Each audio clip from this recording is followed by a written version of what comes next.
Assalamualaikum warahmatullahi wabarakatuh, sahabat beriman dan berilmu. Islam merupakan agama tertua di dunia. Sejarah masuk dan berkembangnya Islam di Indonesia. Saat ini, Islam merupakan agama yang dianut oleh sebagian besar masyarakat Indonesia. Penyebaran Islam di Indonesia sendiri dianggap berasal dari beberapa sumber, seperti keikatan pedagang oleh para pedagang Muslim Arab, adopsi oleh penguasa lokal, serta adanya pengaruh tasawuf. Beberapa sejarawan menyebut Islam pertama kali memasuki wilayah di Indonesia pada abad ke-7. Bukti sejarah masuknya agama Islam di Indonesia dimulai pada abad ke-7 Masehi ditunjukkan oleh berita China dari zaman dinasti Tang. Catatan tersebut menerangkan bahwa pada 674 Masehi, di pantai barat Sumatera telah terdapat perkampungan bernama Barus atau Fansur, yang dihuni oleh orang-orang Arab yang memeluk Islam. Hal ini juga didukung oleh keterangan para pedagang Muslim Arab dan Persia, yang telah memiliki hubungan dagang dengan kerajaan Sriwijaya di Palembang. Sangat mungkin bahwa melalui kontak bisnis, terjadi pula kontak budaya dan agama antara masyarakat lokal dengan pedagang Muslim. Masa sebelum penjajahan meski Islam masuk ke Indonesia pada abad ke-7, penyebarannya baru terjadi pada sekitar abad ke-12. Pada awalnya, Islam diperkenalkan melalui para pedagang Muslim Arab. Setelah itu, lewat aktivitas dakwah yang dilakukan para ulama. Bukti yang memperkuat dugaan bahwa Islam mulai berkembang di Pulau Jawa pada abad ke-11 adalah ditemukannya nisan Fatimah binti Maimun di Leran, Gresik, yang berangkat tahun 1082 Masehi. Selain itu, terdapat makam atau batu nisan khas Gujarat di nisan makam Maulana Malik Ibrahim di Gresik. Di daerah Jawa lainnya, terdapat makam yang dibuat pada masa kerajaan Majapahit, yaitu di Troloyo dan Trowulan. Makam tersebut menunjukkan bahwa pengaruh pemeluk Islam sudah ada di kerajaan Majapahit. Seiring berjalannya waktu, politik Islam juga mulai bertumbuh pada abad ke-13 di pantai utara Sumatera. Dari catatan Marco Polo, yang singgah di Perlak ketika dalam perjalanan pulang dari China menuju Persia pada 1292, dilaporkan bahwa setidaknya ada satu kota Muslim di Indonesia. Diketahui bahwa saat itu telah ada kerajaan Islam di Tumasik dan Samudra Pasai, yang menguasai perdagangan di Selat Malaka dan memiliki pelabuhan-pelabuhan penting untuk mengekspor lada ke Gujarat dan Benggala. Pelabuhan tersebut mulai ramai pada abad ke-12, ketika Majapahit masih memiliki hegemoni di kawasan tersebut dan ketika para pedagang Islam dari berbagai bangsa telah melakukan perdagangan dengan pedagang di kawasan ini. Secara umum, para pedagang lokal dan bangsawan kerajaan besar adalah orang-orang pertama yang mengadopsi agama baru. Penyebaran Islam pun kian terasa setelah seorang pedagang Muslim menikahi wanita Indonesia.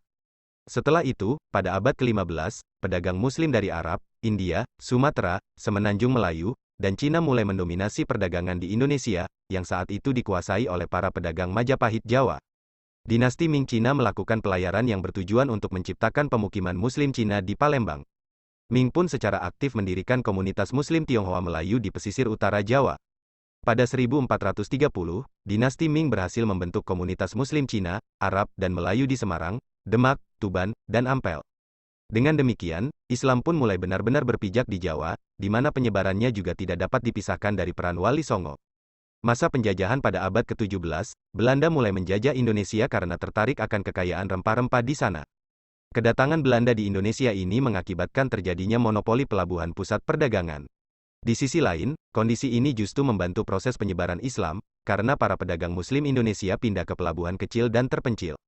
Masih di periode yang sama, transportasi bertenaga uap mulai diperkenalkan, sehingga hubungan antara Indonesia dengan negara Islam lain, seperti Timur Tengah kian meningkat. Di Mekah, jumlah peziarah tumbuh secara signifikan. Kemudian pertukaran ulama dan mahasiswa juga mengalami peningkatan. Sekitar 200 mahasiswa Asia Tenggara, mayoritas dari Indonesia, belajar di Kairo pada pertengahan abad 1920-an. Selain itu, sekitar 2.000 warga Arab Saudi juga merupakan keturunan Indonesia. Bersamaan dengan itu, sejumlah pemikiran dan gerakan keagamaan Islam mulai bertumbuh di Indonesia. Salah satu organisasi massa beraliran Islam pertama adalah Sarekat Islam, yang didirikan oleh Haji Samanhudi di Surakarta pada tanggal 16 Oktober tahun 1905. Sarekat Islam berperan sebagai organisasi nasionalis pertama yang melawan kolonialisme. Lewat organisasi ini, Islam berusaha diperjuangkan agar menjadi identitas bersama di antara komposisi etnis dan budaya yang beragam di Indonesia. Selain itu, aliran modernis Muslim mulai muncul di Sumatera Barat, seperti Adabiyah, 1909, Diniyah Putri, 1911, dan Sumatera Tawalib, 1915. Gerakan modernis juga bertujuan untuk menghapus unsur-unsur yang dianggap jauh dari Islam memasukkan nilai-nilai modern, misalnya membangun sekolah Islam dan melatih perempuan menjadi pengkhotbah. Story sejarah masuk dan berkembangnya Islam di Indonesia saat ini. Islam merupakan agama yang dianut oleh sebagian besar masyarakat Indonesia. Penyebaran Islam di Indonesia sendiri dianggap berasal dari beberapa sumber, seperti keikatan pedagang oleh para pedagang Muslim Arab, adopsi oleh penguasa lokal, serta adanya pengaruh tasawuf. Namun, sejarah masuknya Islam ke Indonesia untuk pertama kalinya masih diperdebatkan. Ada yang menyebut pada abad ke-7, ada pula yang meyakini pada abad ke-13. Periodisasi sejarah peradaban Islam. Masuknya Islam di Indonesia. Beberapa sejarawan menyebut Islam pertama kali memasuki wilayah di Indonesia pada abad ke-7. Bukti sejarah masuknya agama Islam di Indonesia dimulai pada abad ke-7 Masehi ditunjukkan oleh berita Cina dari zaman dinasti Tang. Catatan tersebut menerangkan bahwa pada 674 Masehi, di pantai barat Sumatera telah terdapat perkampungan bernama Barus atau Fansur, yang dihuni oleh orang-orang Arab yang memeluk Islam. Hal ini juga didukung oleh keterangan para pedagang Muslim Arab dan Persia, yang telah memiliki hubungan dagang dengan kerajaan Sriwijaya di Palembang. Sangat mungkin bahwa melalui kontak bisnis, terjadi pula kontak budaya dan agama antara masyarakat lokal dengan pedagang Muslim. Historiografi pada masa Islam di Nusantara. Perkembangan Islam di Indonesia masa sebelum penjajahan. Meski Islam masuk ke Indonesia pada abad ke-7, penyebarannya baru terjadi pada sekitar abad ke-12. Pada awalnya, Islam diperkenalkan melalui para pedagang Muslim Arab. Setelah itu, lewat aktivitas dakwah yang dilakukan para ulama. Bukti yang memperkuat dugaan bahwa Islam mulai berkembang di Pulau Jawa pada abad ke-11 adalah ditemukannya nisan Fatimah binti Maimun di Leran, Gresik, yang berangkat tahun 1082 Masehi. Selain itu, terdapat kuburan atau batu nisan khas Gujarat di nisan makam Maulana Malik Ibrahim di Gresik. Di daerah Jawa lainnya, terdapat jirat yang dibuat pada masa kerajaan Majapahit, yaitu di Troloyo dan Trowulan. Jirat tersebut menunjukkan bahwa pengaruh pemeluk Islam sudah ada di kerajaan Majapahit. Politik Islam juga mulai bertumbuh pada abad ke-13 di pantai utara Sumatera. Dari catatan Marco Polo, yang singgah di Perlak ketika dalam perjalanan pulang dari China menuju Persia pada 1292, dilaporkan bahwa setidaknya ada satu kota Muslim di Indonesia. Diketahui bahwa saat itu telah ada kerajaan Islam di Tumasik dan Samudra Pasai, yang menguasai perdagangan di Selat Malaka dan memiliki pelabuhan-pelabuhan penting untuk mengekspor lada ke Gujarat dan Benggala. Pelabuhan tersebut mulai ramai pada abad ke-12, ketika Majapahit masih memiliki hegemoni di kawasan tersebut dan ketika para pedagang Islam dari berbagai bangsa telah melakukan perdagangan dengan pedagang di kawasan ini. Secara umum, para pedagang lokal dan bangsawan kerajaan besar adalah orang-orang pertama yang mengadopsi agama baru. Penyebaran Islam pun kian terasa setelah seorang pedagang Muslim menikahi wanita Indonesia. Setelah itu, pada abad ke-15, pedagang Muslim dari Arab, India, Sumatera, Semenanjung Melayu, dan China mulai mendominasi perdagangan di Indonesia, yang saat itu dikuasai oleh para pedagang Majapahit Jawa. Dinasti Ming China melakukan pelayaran yang bertujuan untuk menciptakan pemukiman Muslim China di Palembang. Ming pun secara aktif mendirikan komunitas Muslim Tionghoa Melayu di pesisir utara Jawa. Pada 1430, dinasti Ming berhasil membentuk komunitas Muslim China, Arab, dan Melayu di Semarang, Demak, Tuban, dan Ampel. Dengan demikian, Islam pun mulai benar-benar berpijak di Jawa, di mana penyebarannya juga tidak dapat dipisahkan dari peran Wali Songo. Strategi dakwah Wali Songo masa penjajahan pada abad ke-17, Belanda mulai menjajah Indonesia karena tertarik akan kekayaan rempah-rempah di sana. Kedatangan Belanda di Indonesia ini mengakibatkan terjadinya monopoli pelabuhan pusat perdagangan. Di sisi lain, kondisi ini justru membantu proses penyebaran Islam, karena para pedagang Muslim Indonesia pindah ke pelabuhan kecil dan terpencil. Masih di periode yang sama, transportasi bertenaga uap mulai diperkenalkan, sehingga hubungan antara Indonesia dengan negara Islam lain, seperti Timur Tengah kian meningkat. Di Mekah, jumlah peziarah tumbuh secara signifikan. Kemudian pertukaran ulama dan mahasiswa juga mengalami peningkatan. Sekitar 200 mahasiswa Asia Tenggara, mayoritas dari Indonesia, belajar di Kairo pada pertengahan abad 1920-an. Selain itu, sekitar 2.000 warga Arab Saudi juga merupakan keturunan Indonesia.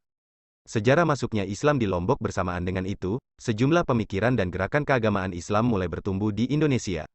Salah satu organisasi massa beraliran Islam pertama adalah Sarekat Islam, yang didirikan oleh Haji Samanhudi di Surakarta pada tanggal 16 Oktober tahun 1905. Sarekat Islam berperan sebagai organisasi nasionalis pertama yang melawan kolonialisme. Lewat organisasi ini, Islam berusaha diperjuangkan agar menjadi identitas bersama di antara komposisi etnis dan budaya yang beragam di Indonesia. Selain itu, aliran modernis Muslim mulai muncul di Sumatera Barat, seperti Adabiyah, 1909, Diniyah Putri, 1911, dan Sumatera Tawalib, 1915. Gerakan modernis juga bertujuan untuk menghapus unsur-unsur yang dianggap jauh dari Islam, memasukkan nilai-nilai modern, misalnya membangun sekolah Islam dan melatih perempuan menjadi pengkhotbah. Dan perjuangannya pada 1920-an, anak-anak di Pulau Jawa juga mulai belajar Al-Quran. Segera setelah itu dibentuk Nahdlatul Ulama, NU, pada 1926 oleh Hasyim Asy'ari. Sejak saat itu, berbagai organisasi muslim mulai terbentuk, seperti PERTI, 1930, dan Nahdlatul Watan yang ada di Lombok. Pasca kemerdekaan Indonesia setelah proklamasi kemerdekaan dilakukan, Indonesia menjadi negara muslim terbesar kedua di dunia. Perkembangan muslim di Indonesia yang selanjutnya telah membawa negara ini semakin dekat dengan pusat intelektual Islam. Sejumlah cendekiawan dan penulis sudah berkontribusi dalam pengembangan interpretasi Islam dengan melakukan pertukaran ilmu bersama orang asing. Salah satu penulis modernis dan pemimpin agama di Indonesia adalah Abdul Malik Karim Amrullah. Ia adalah orang pertama yang melakukan tafsir Al-Azhar dalam bahasa Indonesia. Abdul Malik Karim Amrullah mencoba menafsirkan prinsip-prinsip Islam dalam budaya Melayu Minangkabau. Selain itu, salah satu tokoh ternama yang juga menggeluti bidang Islam adalah Abdurrahman Wahid atau Gus Dur yang kemudian menjadi Presiden Indonesia. Gus Dur pernah menempuh pendidikan di Universitas Baghdad dan menjadi tokoh sentral aliran Islam liberal Indonesia. Ketika Islam semakin tersebar luas, muncul kontroversi mengenai perannya, khususnya dalam bidang politik. Kendati demikian, terdapat sejumlah partai politik Islam yang masih aktif hingga kini, yaitu Partai Amanat Nasional, PAN, yang berorientasi Muhammadiyah, Partai Kebangkitan Bangsa, PKB, Partai Persatuan Pembangunan, PPP, dan Partai Keadilan Sejahtera, PKS, yang Islamis. Itulah beberapa fakta masuknya Islam ke Indonesia. Wallahu a'lam bishawab. Wassalamualaikum warahmatullahi wabarakatuh.